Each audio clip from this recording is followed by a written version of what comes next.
કુટરખાના, દારૂ, જુગારના અડ્ડા અને ડ્રગ્સના કાળા કારોબારમાંથી જે મંત્રી કમાય એને ગુજરાત અને ભારત ભૂમિનો ગદ્દાર કહેવાય. આવા ગદ્દારોની સામેની આ પ્રેસ કોન્ફરન્સ છે. થરાદના મારા હલ્લા બોલના પ્રકરણ બાદ આપ જોઈ રહ્યા છો કે સમગ્ર ગુજરાતમાં ગુજરાતની સામાન્ય જનતાનો, તમામ ગુજરાતી ભાઈ બહેનોનો, તમામ જ્ઞાતિ, ધર્મ અને પ્રદેશના લોકોનો એક જબરદસ્ત જુવાળ જોવા મળી રહ્યો છે. ગુજરાતમાં કદાચ દાયકાઓમાં ના જોવા મળ્યો હોય એવો એક રિસ્પોન્સ અને પ્રતિભાવ એ દારૂ, જુગાર અને ડ્રગ્સના મુદ્દે ગુજરાતના સામાન્ય નાગરિકો એ કોઈ પણ ખૂણામાં બેઠા હોય એ ખોલીને ગુજરાતના સંસ્કારી મંત્રી અને એમની ભારતીય જનતા પાર્ટીની વિરુદ્ધમાં બિંદાસ લખી રહ્યા છે. એટલે સૌ પ્રથમ તો થરાદની જનતાને અને સમગ્ર ગુજરાતની જનતાને અભિનંદન આપું છું કે આ ગુજરાતની જનતાએ ફરી એકવાર સાબિત કર્યું કે આ સાચા અર્થમાં આ ગાંધી અને સરદારની ભૂમિ છે. આ રવિશંકર મહારાજ અને ઇન્દુલાલ યાજ્ઞિકનું ગુજરાત છે.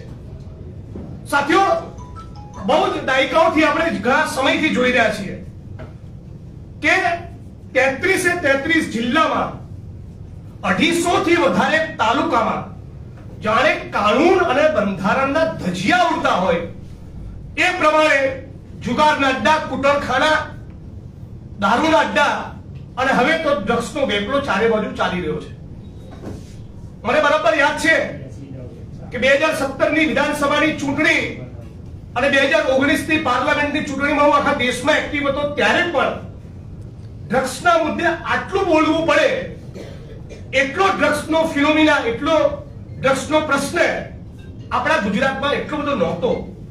ક્યાંક થોડી ઘણી ઘટનાઓ સામે આવતી, પણ છેલ્લા 5 વર્ષમાં જે પ્રમાણેનું ડ્રગ્સ ગુજરાતમાં ઠલવાયું છે, જે પ્રમાણે ગુજરાતમાં ડ્રગ્સનો કારોબાર શરૂ થયો છે, જે પ્રમાણે ગુજરાતના વિવિધ વિસ્તારોમાં ગુજરાતમાં ડ્રગ્સ ઉત્પાદન કરતી, ડ્રગ્સનું મેન્યુફેક્ચરિંગ કરતી કંપનીઓ પકડાઈ છે, એ સ્પષ્ટપણે દેખાઈ ગયું છે કે રાજ્યની સરકાર અને પોલીસના સંપૂર્ણ આશીર્વાદ અને રહેમ નજર વિના આ ડ્રગ્સનો કારોબાર શક્ય નથી. મીડિયામાં અને વિધાનસભાના મંચ ઉપર કેટલી કિંમતનું ડ્રગ્સ પકડાયું એને આ પ્રેસ કોન્ફરન્સના માધ્યમથી હું ચેલેન્જ કરી રહ્યો છું. હું નથી માનતો કે સાચો આંકડો વિધાનસભાના મંચ ઉપર પણ જાહેર કરવામાં આવી રહ્યો છે. હું માંગણી કરું છું, આ વ્હાઇટ પાવડરના મુદ્દે ભારતીય જનતા પાર્ટીની સરકાર વિધાનસભાનું સ્પેશિયલ સત્ર બોલાવીને વ્હાઇટ પેપર જાહેર કરે. મારી શુદ્ધ જાણકારી પ્રમાણે સબ્જેક્ટ ટુ કરેક્શન ભૂલ થતી હશે, હું માફી માંગીશ, પણ મારી શુદ્ધ જાણકારી પ્રમાણે ગુજરાતના કોસ્ટલાઇન દરિયાકાંઠા પરથી અંદાજિત 64,000 કરોડ રૂપિયાનું ડ્રગ્સ પકડાયું છે.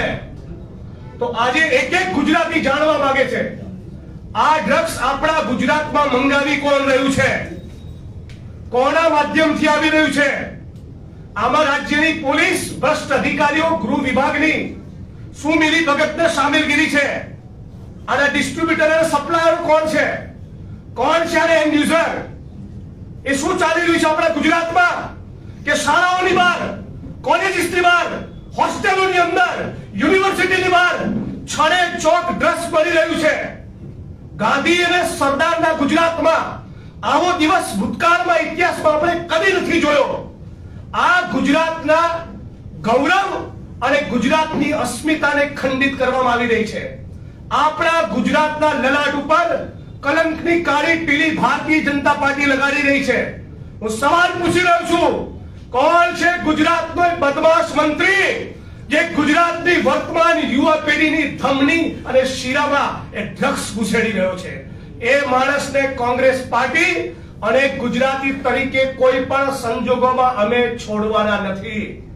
અને સવાલ એ પૂછીએ છીએ કે આટલા દિવસથી મીડિયામાં, સોશિયલ મીડિયામાં, આમ જનતામાં આટલો ઉકળાટ છે, ચારે બાજુ લોકો કોમેન્ટ્સ કરી રહ્યા છે, પોતાની પ્રતિક્રિયા આપી રહ્યા છે, રેલીઓ કરી રહ્યા છે, આવેદન પત્રો આપી રહ્યા છે, અને છતાં ચિંતન શિબિરમાં મંજીરા વગાડનારી આ ભારતીય જનતા પાર્ટીની સરકારના મુખ્યમંત્રી એક શબ્દ બોલવા તૈયાર નથી. માનનીય ભૂપેન્દ્રભાઈને સવાલ પૂછું છું, તમારે આ મુદ્દે કંઈ કહેવાનું થતું નથી કે તમને મજા પડી રહી છે કે લોકો હર્ષ સંઘવીનો દાવ લઈ રહ્યા છે? એ સવાલ પૂછવા માંગુ છું. માનનીય મુખ્યમંત્રી ભૂપેન્દ્રભાઈ, તમારા પેટનું પાણી કેમ નથી હલતું? તમારા જ વિધાનસભા ક્ષેત્રમાં બહેન દીકરીઓ માતાઓ વિધવા થઈ રહી છે દારૂના કારણે. તમારા જ વિધાનસભા ક્ષેત્રની અંદર પણ ક્યાંક ને ક્યાંક ડ્રગ્સ મળી રહ્યું છે. હર્ષ સંઘવીના વિધાનસભા ક્ષેત્રની અંદર પણ દારૂના અડ્ડા ચાલી રહ્યા છે. મેં અગાઉ પણ કહેલું, દ્વારકા, સોમનાથ, ખોડલધામ, ઉમિયાધામ, અંબાજી, વડતાલ, આખા ગુજરાતના હિન્દુ ભાઈ બહેનોની આસ્થાના પ્રતીક એવા મંદિરોની 2-3 કિલોમીટરની ત્રિજ્યામાં બેફામ નિર્લજ્જ બનીને બુટલેગરો દારૂના અડ્ડા ચલાવી રહ્યા છે અને ક્યાંક ક્યાંક ડ્રગ્સ પણ મળી રહ્યું છે.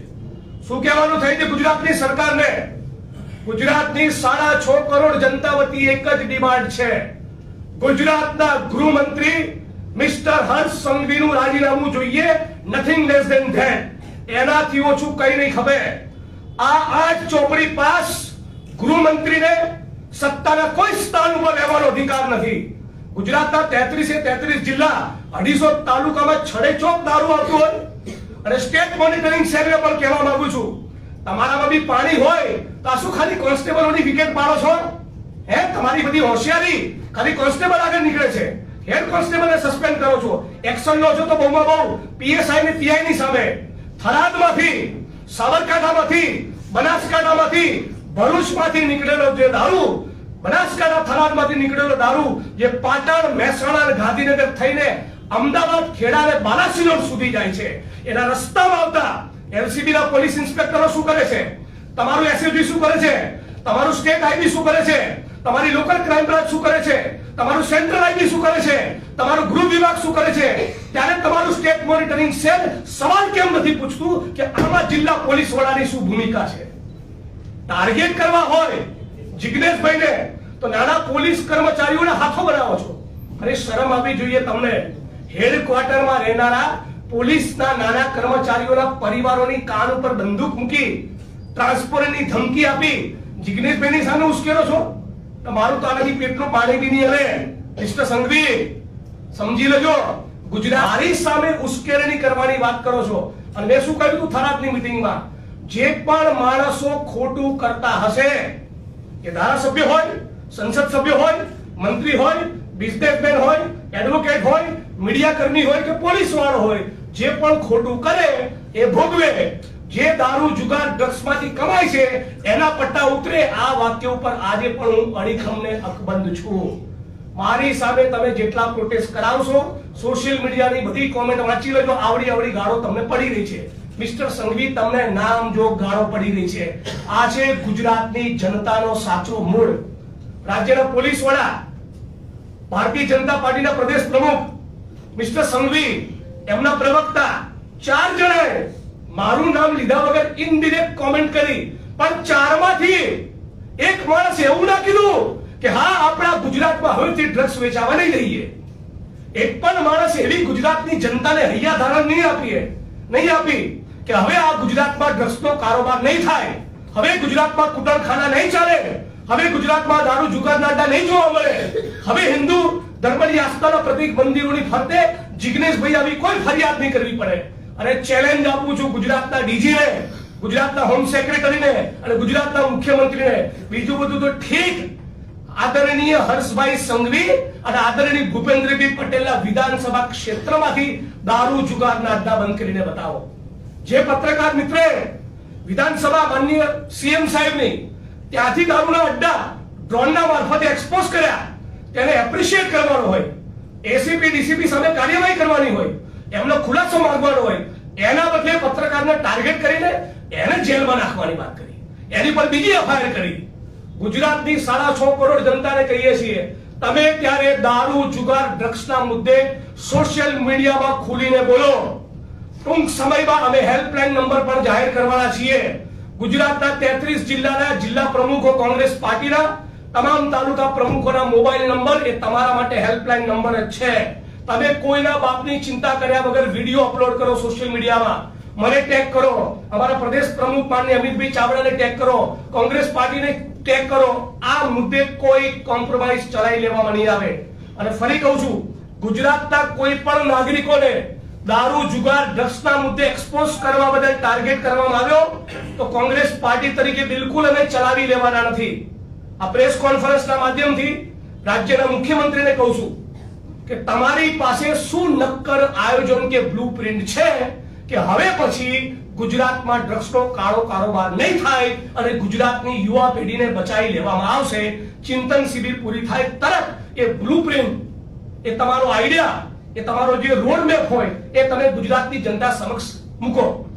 માનનીય પાર્થિવભાઈ હમણાં નીચે મારું ધ્યાન દોર્યું હતું કે ગુજરાતની ફેક્ટરીઓ પકડાઈ છે, ડ્રગ્સ નું ઉત્પાદન કરતી ફેક્ટરીઓ, રો મટીરિયલ પ્રોવાઈડ કરતી ફેક્ટરીઓ. આ શું કહેવાય? ગુજરાતના 15-17 વર્ષના યુવાન યુવતીઓ શાળાઓમાં, હોસ્ટેલમાં, યુનિવર્સિટી, કોલેજમાં જ્યાં ભણવા જતા હોય એ માણસો ડ્રગ્સ લેતા થઈ ગયા. અને બધું છેલ્લા 5 વર્ષમાં બન્યું છે. એની અગાઉના વર્ષોમાં ક્યાંક તમને નાની મોટી એવી ઘટના જોવા મળતી હતી, પણ પ્રાઇમરીલી આ જે મોટો કારોબાર જે ગુજરાતમાં આપણે જોઈ રહ્યા છે એ છેલ્લા 5 વર્ષમાં થયો છે. અને સમગ્ર રીતે ગુજરાતની જનતાને ફરી અભિનંદન આપું છું, અપીલ કરું છું, હાથ જોડીને વિનંતી કરું છું, પ્લીઝ તમે સોશિયલ મીડિયામાં લખો, પત્રો લખો, અરજીઓ આપો, આવેદન પત્ર આપો. કલેક્ટર હોય, એસપી હોય, દરેકે દરેક જગ્યાથી ગુજરાતમાંથી એક ગૂંજ ઉઠવી જોઈએ, સે નો ટુ ડ્રગ્સ. ગુજરાતના તમામ યુવાનોને પણ અપીલ કરું છું, આપ તમામ પત્રકાર મિત્રો એ ખૂબ સમર્થન કરી રહ્યા છો. બહુ દુઃખ સાથે કહેવું મળે છે કે કેટલીક ચેનલોમાં મારું વર્ઝન ન આવેલી તકેદારી સાથેની પણ ડિબેટો પ્લાન થઈ. નિવૃત્ત કર્મચારીઓને પણ બેઠાલા. આવા નિવૃત્ત કર્મચારીઓના નામ જો નહીં કહું, પણ એટલે જ એક કોમેન્ટ કરીશ કે આ પૈકીના એક નિવૃત્ત કર્મચારીને એટલો સવાલ પૂછવા માંગુ છું કે એક રાજકોટમાં ઉચ્ચ આઈપીએસ અધિકારીનું પોસ્ટિંગ થયેલું, એ કોણ હતા જેની લંપટ લીલાઓના કારણે એની પત્નીએ આત્મવિલોપનનો પ્રયોગ કરવો પડ્યો હતો? આવું ઘણું બોલી શકું છું. સવારે સવારે ઉઠીને મેં કીધું હતું એ પ્રમાણે સરસ સરગવાની સિંગો ખાઓ, આમળાનો રસ પીવો, શરીરમાં કેલ્શિયમ આવે. સ્પાઇન તમે જ્યારે નોકરીમાં હતા ને ત્યારે મજબૂત નહોતી, નિવૃત્તિ પછી કદાચ મજબૂત બનશે. અને ગુજરાતના ડીજી એમણે પોલીસના મનોબળની ચિંતા કરી. પોલીસના મનોબળની ચિંતા એમના કરતા અમને વધારે છે અને એટલા માટે કહીએ છીએ કે ગ્રેડ પે નો લાભ આપવો. ઓર્ડલી તરીકે એસપી ના બંગલામાં જે માણસો મજૂરી કરતા હોય છે ને, ઘણા ઉચ્ચ આઈપીએસ અધિકારીઓ અમની જોડે પગની દોરી બંધાવતા હોય છે, જૂતા લેવાનું કહેતા હોય છે. આ પોલીસના નાના કર્મચારીઓની પડખે અમે છીએ. એટલે આશા રાખું છું કે રાજ્યની સરકાર એ મને ટાર્ગેટ કરવાના બદલે ટાર્ગેટ ડ્રગ પેડલર્સ અને રાજ્યના બુટલેગરોને કરશે. આપ સૌનો ખૂબ ખૂબ આભાર. તમારા કોઈ પ્રશ્નો હોય અને પાર્થિવભાઈને કંઈ ઉમેર હોય તો.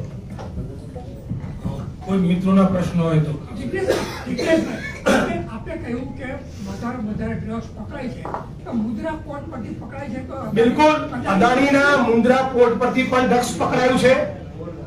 મિઝોરમની પોલીસ આવીને અહીંયા ધરપકડ કરવી પડી એટલે ગુજરાતનો સ્ટોક ડ્રગ્સનો એ મિઝોરમ જઈ રહ્યો છે. તમે ઇમેજિન કરો. અને મને તો સવાલ થાય, અદાણીનું મુન્દ્રા પોર્ટ બનાવ્યું છે ને મારે, એટલે અદાણીને પકડીને એની પૂછપરછ કરવી જોઈએ. બિલકુલ કરવી જ જોઈએ. બીજું જિગ્નેશભાઈ, આપણે કહ્યું કે ગુજરાતની અંદર આટલું બધું ડ્રગ્સ વેચાતું હોય તો ઇન્ડિયન પોલિટિકલ સર્વિસ જે આઈપીએસ બની ગઈ છે એની મિલકતોની, 2 નંબરની મિલકતોની કુટુંબીજનોની તપાસ કરે. કેમ નહીં થવી જોઈએ? ચોક્કસ થવી જોઈએ, બિલકુલ થવી જોઈએ. મોટાભાગના આઈપીએસ મેં કીધું એ પ્રમાણે જ્યાં એસએમસી કે જિલ્લા પોલીસ વડાઓ બધા રેડ કરાવે છે ત્યારે વિકેટ કોની પાડે છે? સસ્પેન્ડ કોને કરે છે? પીએસઆઈ ને, પીઆઈ ને, કોન્સ્ટેબલ ને, હેડ કોન્સ્ટેબલ ને. તો આ જે જિલ્લા પોલીસ વડાઓ થઈને બેઠા છે એમની સામે તો કોઈ દિવસ ખાતાકીય તપાસ થતી નથી. ઇન્ડિયન પોલિટિકલ સર્વિસ બની ગઈ છે. તમે એક મિનિટ તમે કલ્પના કરો કે થરાદમાંથી કે બનાસકાંઠા કે સાબરકાંઠામાંથી દારૂ નીકળે, એને ઉચ્ચ પોલીસ અધિકારીઓના આશીર્વાદ હોય, સ્ટેટ સેન્ટ્રલ આઈબી ચૂપ રહે, પોલીસની ગાડીઓનો કાફલો એના કોર્ડન કરતો હોય, આગળ કોઈ જગ્યાએ કોઈ કોન્સ્ટેબલ કે પીએસઆઈ પકડે તો કઈ એક લાઈનની ગાડી છે. આ બધા જ માણસો ક્રિમિનલ એક્ટમાં ઇન્વોલ્વ છે. પણ તકલીફ એ છે, દુઃખ એ છે કે ઉચ્ચ આઈપીએસ અધિકારીઓની સામે રાજ્યની સરકાર પગલાં નથી ભરતી. ટાર્ગેટ કરે છે નાના પોલીસ કર્મચારીઓ. દિનેશભાઈ, જી. આમાં એવું થાય છે કે દર વખતે આપણે એક ઇસ્યુ ઉઠાઈએ છીએ. પછી થોડા દિવસ ચાલે છે અને પછી બધું શાંત થઈ જાય. મારો સ્વભાવ એવો નથી. તમે છેક સુધી લડી લેવા મારો સ્વભાવ એવો નથી. મેં તમને હું શું કહું, મારી વાત જોઈ લો મારો ટ્રેક તમે બી આગળ કર્યું છે. કાબાત કાઢી નાખીશ. ના, ના, Don't worry, chill. ના આવે સરકારના ના, છોડો યાર, પતી ગઈ વાત. રેકોર્ડ કરીને આપણી સ્પીચ આટલા બધા મીડિયા વાળા છે. બધું પતી ત્યાં સુધી ચાલુ રાખશો ને? આનું જ રાખીશ. તમે લખતા રહેજો. પૂરા- તમારી કલમની શાહી ના સુકાય. ચાલુ રાખીશ. મારો સ્પિરિટ નહીં મારો સુકાય. સપોર્ટ છે, પણ તમને એક વાત કહું છું, મૂકી ના દેતા.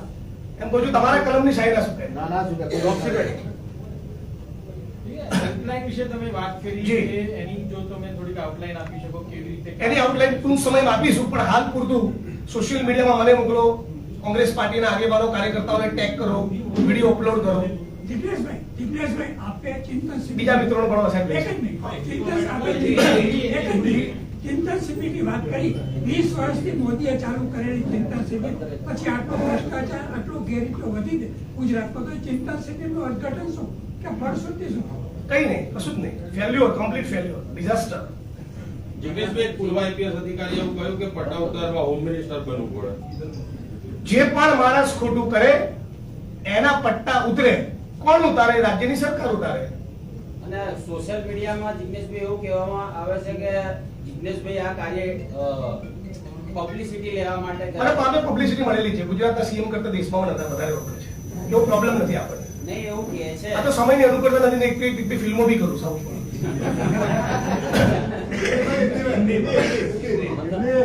એક મિનિટ